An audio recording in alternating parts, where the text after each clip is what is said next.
네, 안녕하십니까. 개혁책방입니다. 오늘은 웨스트민스터 소요리 문답 33에서 38문답을 함께 나누고자 이렇게 영상을 찍게 되었습니다. 지난 시간에 우리는 성령의 적용 사역의 첫 번째 내용을 살펴보았죠. 오늘은 성령의 적용 사역의 두 번째 내용에 관련되어 있는데요.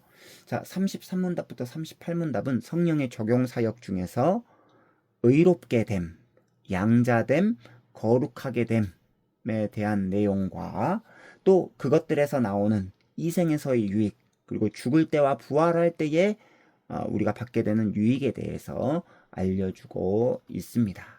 자, 33문답부터 살펴보도록 하겠습니다. 33문답 이렇습니다. 의롭다 하심이 무엇입니까? 답은 이렇죠. 의롭다 하심은 하나님께서 값없이 주시는 은혜의 행위이고, 이로써 그분이 우리의 모든 죄를 용서하시고 우리를 자기 앞에서 의롭다라고 여겨 주십니다. 이것은 오직 그리스도의 의를 우리에게 돌려주시는 일이고, 우리는 오직 믿음으로 받습니다. 자, 의롭다 하심을 칭의라고 부르죠. 칭의는 재판장이신 하나님께서 선택받은 죄인들을 무죄라고 여겨주시는, 판결하시는 하나님의 법적인 선언입니다. 그리고 그 하나님의 무죄 선고의 근거는 우리 자신에게 있는 것이 아니고 바로 예수 그리스도께 있습니다.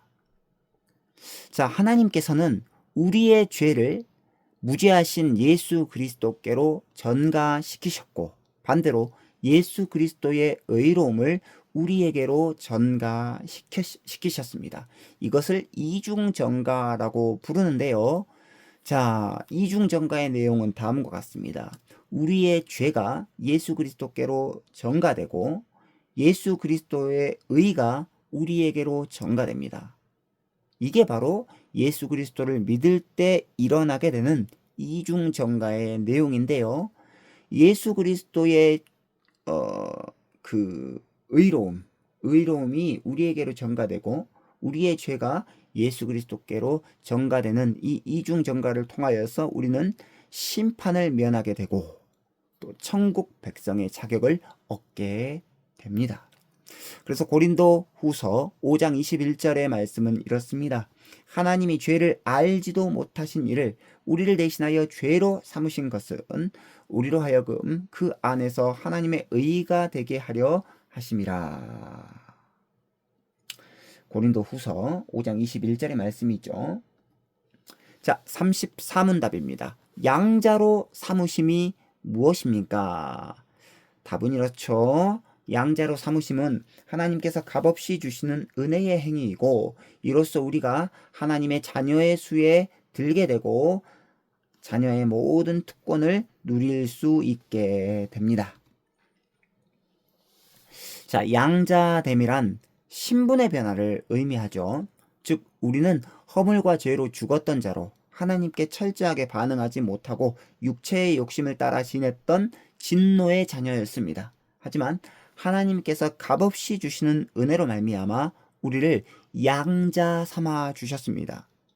그래서 우리는 하나님의 자녀의 수에 들게 되었고 자녀로서 모든 특권을 누릴 수 있게 되었습니다. 양자가 된 자들은요, 하나님을 아버지라고 담대히 부를 수 있게 되었죠. 하지만 예수 그리스도의 아들 되심과 우리의 아들됨, 이것은 조금 구분할 줄 알아야 됩니다. 예수 그리스도는 성부와 본질이 동일하신 유일하신 아들이시고, 우리는 예수 그리스도 때문에 하나님의 아들로 입양된 양자라는 것이죠.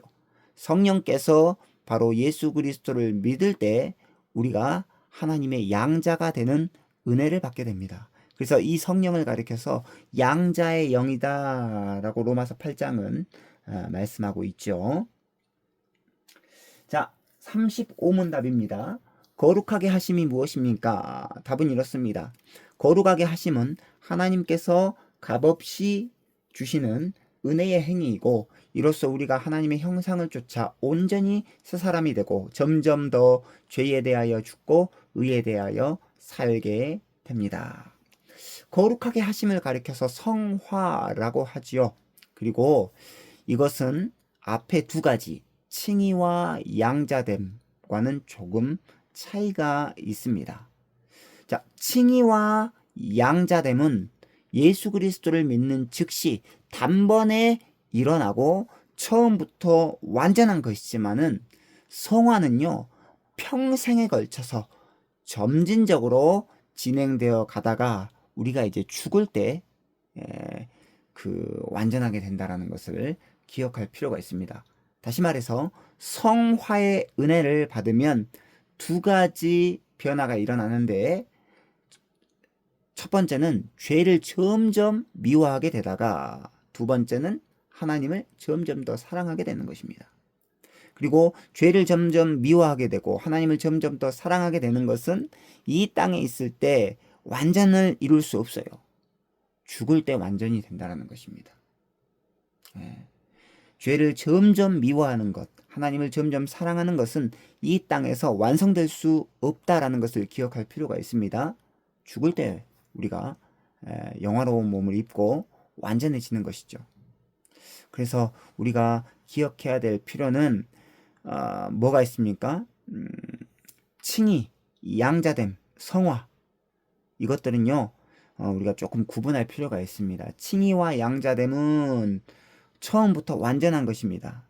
자, 우리가 예수 그리스도를 믿는 즉시 죄인에서 의인으로 우리의 신분이 변화됩니다. 그 즉시요. 양자됨도 마찬가지입니다. 예수 그리스도를 믿는 즉시 우리의 관계는 진노의 자녀에서 하나님의 자녀로 변화가 됩니다. 그러나 성화는 예수 그리스도를 믿는다라고 해서 완전하게 성화되는 것, 완전하게 거룩하게 되는 것이 아니고 평생에 걸쳐서 점진적으로 이 거룩이 진행되어져 가다가 이 생에서는 이 일을 완전히 이룰 수 없습니다. 이 생에서는 바로 우리가 죽을 때 이 성화가 끝나게 된다는 것이죠.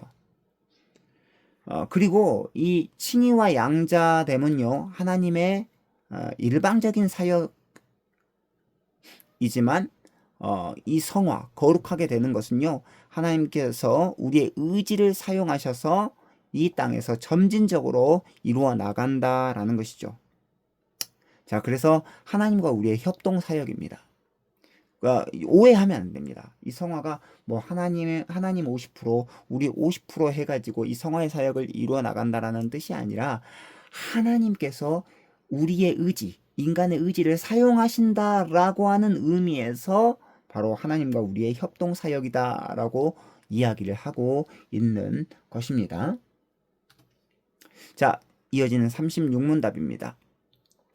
이어지는 36문답은 이렇게 묻고 답합니다. 의롭다 하심과 양자로 삼으심과 거룩하게 하심과 함께 오거나 그것들에서 나오는 이생의 유익은 무엇입니까? 답은 이렇습니다. 의롭다 하심과 양자로 삼으심과 거룩하게 하심과 함께 오거나 그것들에서 오는 이생의 유익은 하나님의 사랑을 확신함과 양심의 평안과 성령 안에서 누리는 기쁨과 은혜의 많아짐과 은혜 가운데서 끝까지 견디는 것입니다.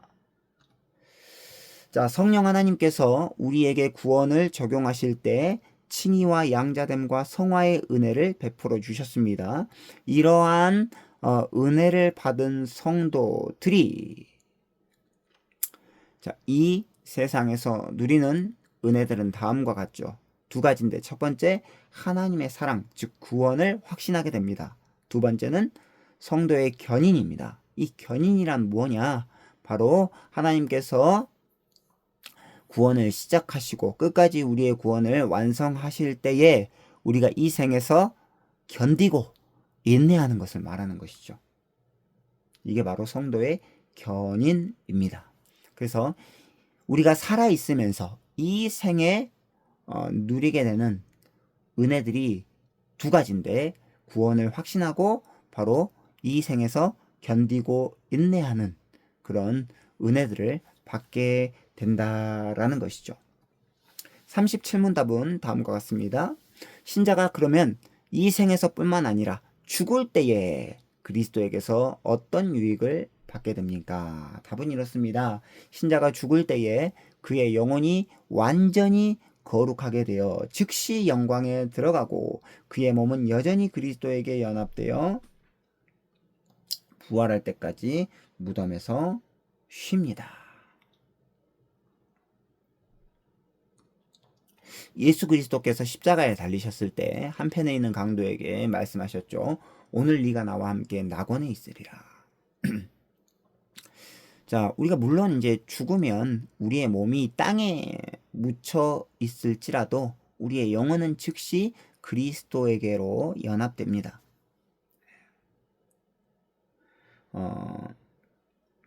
그래서 우리가 정말로 기억해야 될 것은 뭐냐?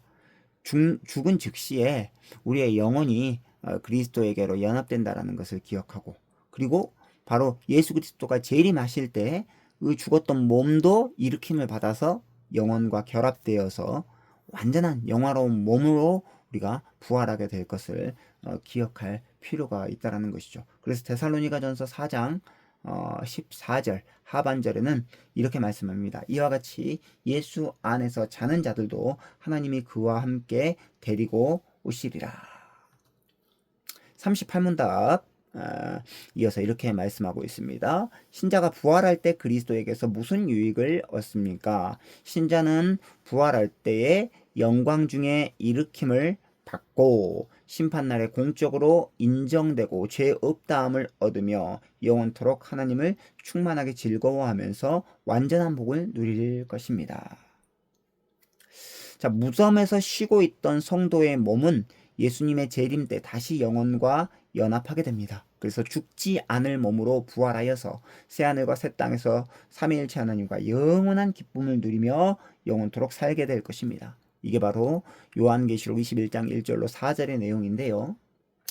우리가 그래서 죽음을 두려워하기보다도 영원으로 가는 통로다. 이 죽음은 영원으로 가는 통로다라는 것을 기억하고 우리가 신자의 죽음이 주 안에서 복된 것임을 다시 한번 더 기억할 필요가 있습니다. 그래서 오늘 말씀의 요약은 다음과 같습니다. 33문답에서 38문답까지의 요약은 이렇습니다. 33문답입니다. 칭의란 하나님께서 우리를 그리스도 때문에 의롭다 하시는 것입니다. 34문답입니다. 양자됨은 하나님께서 우리를 그리스도 때문에 자녀 삼으시는 것입니다.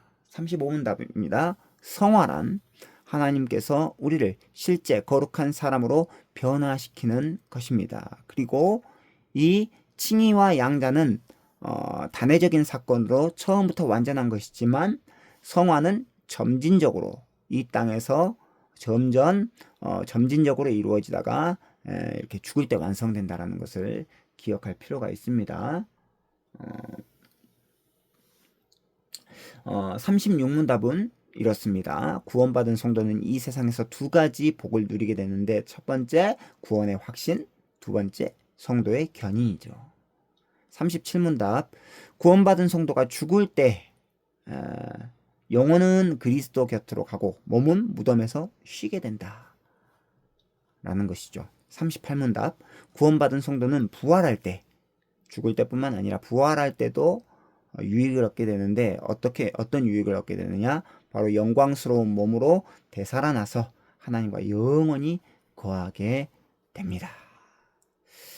자, 오늘 그래서 33문답부터 38문답까지 우리가 살펴보았는데요. 자, 웨스트민스터 소요리 문답 1문답부터 38문답까지가 바로 이 소요리 문답의 전반부의 내용입니다. 그리고 이제 39문답부터 107문답이 이제 후반부의 내용인데요. 예, 다음 시간에는 드디어 이제 웨스트민스터 소요리 문답 후반부의 첫 내용입니다. 다음 시간에 이제 후반부의 내용을 가지고 찾아뵐 건데요.